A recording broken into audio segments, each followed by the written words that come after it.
Make some noise. Hadidi, Hadidi.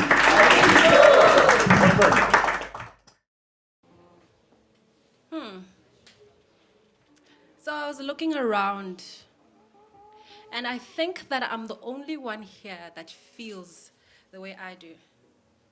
And because of that, I'm not sure if I want to share with you guys this little thing about me. You know what? I'll tell you. I'll tell you, but you can't tell anybody. Friends, I love money.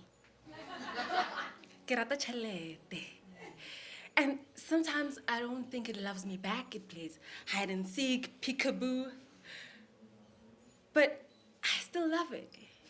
And I just sit it down and I say, money, I loves you. I didn't always understand money, though, especially when I was younger. My earliest memory of money was when I was 5 years old. I was sitting in the car with my uncle, and I had a whole lot of money in front of me. I felt like the richest person in the world. Now, mind you, I was 5, so it probably wasn't that much money. And it wasn't mine, it was my uncle's, but I still felt like the richest person in the world. And I sat there counting all my money. I'm a toddler, so I'm not going 20 Rand plus 10 Rand is 30. I'm just going 1, 2, 3. So much money. And as I'm counting it, I come across this old note that looked like it had really been through a lot. It looked worse for wear. It looked frail and dirty and wrinkled. And so when I compared to the rest of the money, I thought it was useless. I tore it up and I threw it out the window. My uncle stopped the car, went around to my side of the car, picked up the 2 pieces, and he said to me, Mutali, no matter how this money looks, it's still valuable. When we get home, we're going to sellotape it back together, and we'll buy some cool drink. Now, I found this confusing because it was frayed, it was tattered, and it was torn thanks to me. But we went home, we sellotaped it back together, and we went to the general dealer to buy some Fanta Orange. And that's when I realized that no matter what the condition of the money is, it was still valuable. Even though it was frayed, tattered, and torn, it was still valuable. Even though it was thrown away and discarded, it was still valuable. There are a lot of times in my life where I felt I wasn't valuable. But tonight I want to tell you the story where I really, really felt it for the first time in my life. I was in my final year of university, and I did the one thing my parents told me not to do. I fell pregnant.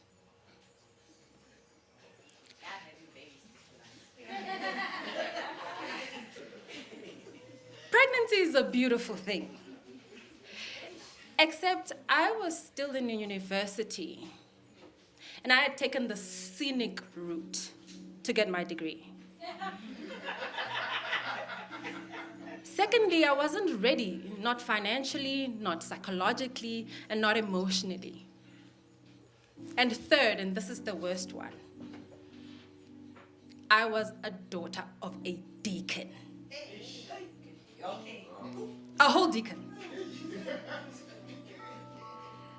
I don't know how I was going to explain this to my parents, to my family, to the church. At the time, this was the biggest mistake of my life. the biggest boo-boo I had ever made. Since that time, I've made countless boo-boos. I've actually even gotten more skillful at it. But at this time, it was colossal. And I didn't know what to do. Even though I couldn't tell anybody for a couple of months, besides my boyfriend. I had done biology, so I knew that there were certain things that if you do them, whether or not you plan for it or not, boom, there would be a baby. Well, not boom. It would take a few months, but this action would lead to a baby. So I accepted it, and I even began to embrace it. What I hadn't anticipated or expected was the behavior of my boyfriend to change. When I told him about the pregnancy, he was very happy. But after a couple of weeks, let's just say we went from Romeo and Juliet, from Bonnie and Clyde, from Matiti and Kusheng, to just total strangers. This was the man that I loved, the man of my dreams, and I did not recognize him. He would lie, he would cheat, and sometimes he would just disappear for days, leaving me alone in this desert of this colossal boo-boo that we both had made.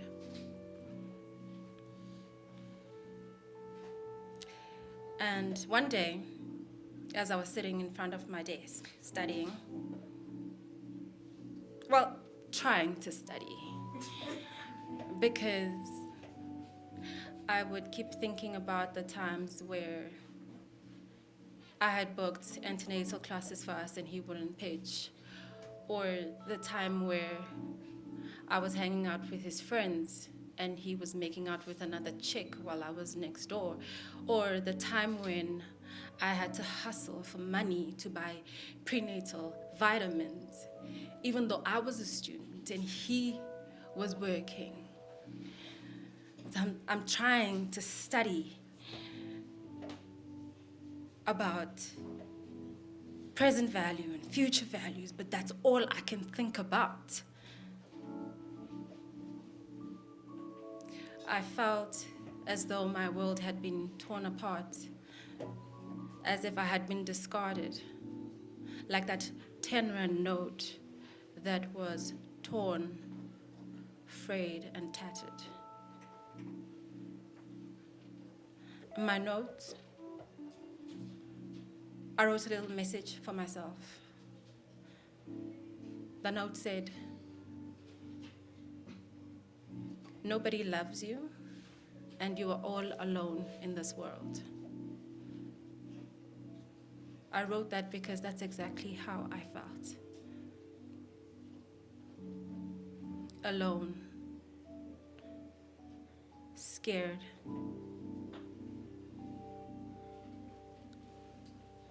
and I just didn't want to do it anymore. So I took a photo of what I had written so that I could come back and read it in case I forgot. A couple of days later, when I was looking for that picture, in its place I found a different picture. It turns out that my sister had seen this picture, deleted it, and replaced it with a new picture. And the picture said,